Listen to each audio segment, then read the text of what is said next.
मैं आपसे पूछ लूं, सनातन है क्या? आप बताइए, सनातन की परिभाषा बताइए।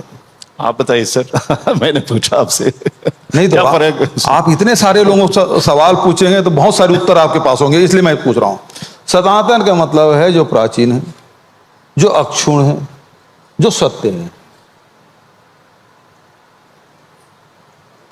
और भगवान बुद्ध ने क्या कहा? भगवान बुद्ध ने कहा कि वैर से वैर को समाप्त नहीं किया जा सकता, शत्रुता से शत्रुता को मिटाया नहीं जा सकता, क्रोध से क्रोध को समाप्त नहीं किया जा सकता, वैर को अवैर से ही समाप्त किया जा सकता है, ये बुद्ध ने कहा है। तो हम तो उस सनातन को मानते हैं। लेकिन एक चीज बताइए, सनातन में तो आप अगस्त ऋषि का पढ़ लीजिए, है ना, चाहे और किसी ऋषि को पढ़ लीजिए, या नचिकेत के आप उपनिषद के यदि किस्सा सुनेंगे, इन सारे में आप देखेंगे कि गुरु और शिष्य हमारे हिंदुस्तान की परंपरा है।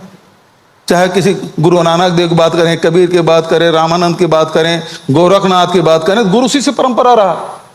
और गुरु शिष्य परंपरा में क्या है? प्रश्न पूछने की परंपरा रही है।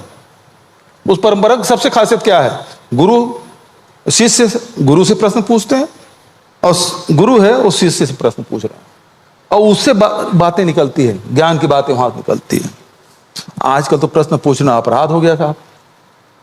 आप कहीं प्रधान से प्रश्न पूछेंगे तो राष्ट्रद्रोही हो जाएंगे, आरएसएस वाले से प्रश्न पूछेंगे धर्म विरोधी हो जाएंगे।